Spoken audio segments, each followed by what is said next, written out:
ഞാനത് ഈ ചിത്രം പങ്കുവെക്കുമ്പോൾ ഇത് AI നിർമ്മിതിയാണോ അല്ലയോ എന്ന് പരിശോധിച്ചിട്ടുണ്ട്. ഞാൻ വേണമെങ്കിൽ അതിന്റെ സ്ക്രീൻഷോട്ട് കാണിക്കാം.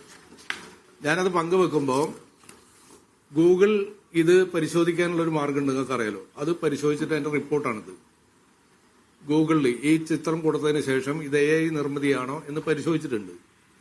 രണ്ടാമത് ചാറ്റ് GPTയിൽ ഇതേ സാധനം വീണ്ടും പരിശോധിച്ചിട്ടുണ്ട്. അതിന്റെ റിപ്പോർട്ട് എന്റെ കയ്യിലുണ്ട്.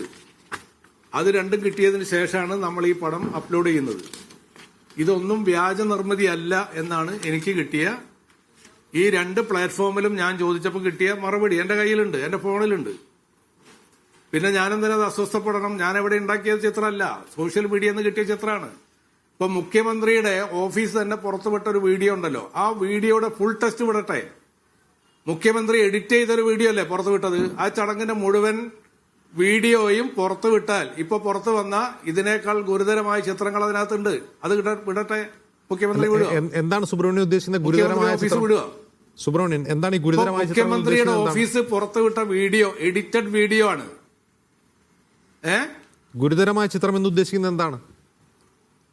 മുഖ്യമന്ത്രിയുടെ ഓഫീസ് പുറത്തുവിട്ട വീഡിയോ ആ ചടങ്ങിന്റെ ഫുൾ വീഡിയോ അല്ല, എഡിറ്റഡ് വീഡിയോ ആണ്. അത് ഫുള്ളായിട്ട് വിടട്ടെ, അപ്പൊ കാണാം.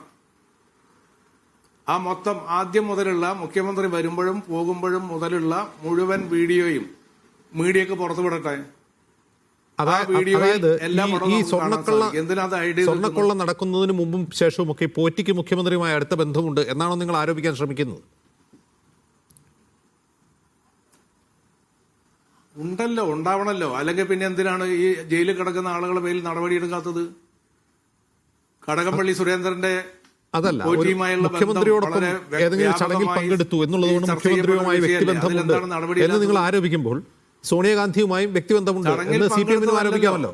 പോറ്റിക്ക് സോണിയാഗാന്ധിയുമായി ബന്ധമുണ്ട് എന്ന് CPM-നും ആരോപിക്കാമല്ലോ. ഞാൻ ചോദിക്കട്ടെ, മുഖ്യമന്ത്രി ഒരു ചടങ്ങിൽ പങ്കെടുക്കുമ്പോൾ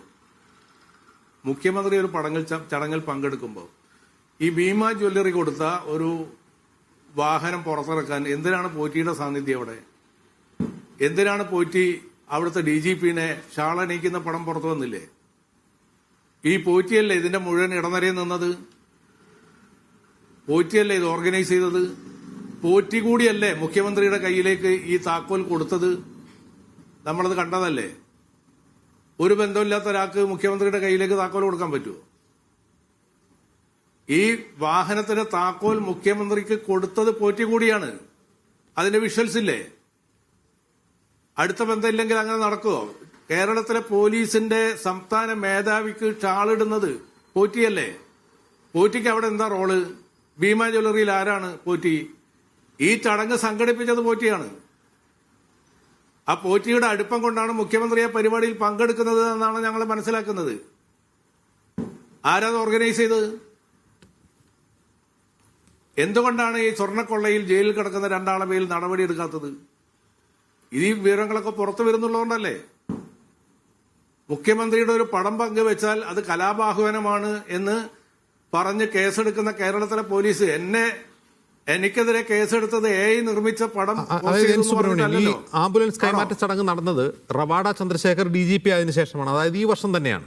ഈ വർഷം എന്ന് പറഞ്ഞാൽ ഈ സ്വർണ്ണക്കൊള്ള കേസുകൾ ഒരുപക്ഷെ ഹൈക്കോടതിയുടെ പരിഗണനയിൽ ഇരിക്കുമ്പോഴായിരിക്കാം, അതിൽ അന്വേഷണത്തിൽ ഉത്തരവിടുന്നതിന് മുമ്പായിരിക്കില്ല, ഹൈക്കോടതി അത് പരിശോധിച്ചുകൊണ്ടിരിക്കുമ്പോഴായിരിക്കാം സംഭവം നടന്നിട്ടുള്ളത് എന്ന് തോന്നുന്നുണ്ടോ? അതിന്റെ ഡേറ്റ് നിങ്ങൾക്ക് അറിയാമോ എന്നാണെന്ന്?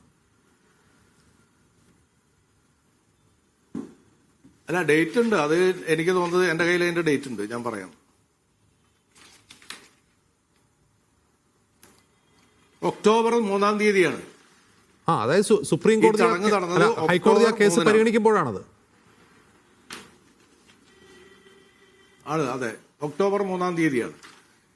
ഇതാണ്, അതായത് ഒരു പ്രധാനപ്പെട്ട ഒരു മീഡിയ അന്ന് ഇത് പബ്ലിഷ് ചെയ്തൊരു ഫോട്ടോ എന്റെ കയ്യിലുണ്ട്. ഇതൊക്കെ ചെറിയ ചെറിയ സ്റ്റിൽ ഫോട്ടോകളാണ്. അതിന് മൊത്തം വീഡിയോ കിട്ടിയാൽ ആ ചടങ്ങിന്റെ മൊത്തം വീഡിയോ മുഖ്യമന്ത്രിയുടെ ഓഫീസിന്റെ കയ്യിലുണ്ട്. അവരെന്താ പുറത്തുവിടാത്തത്? മൊത്തം വീഡിയോ പുറത്തുവിടട്ടെ.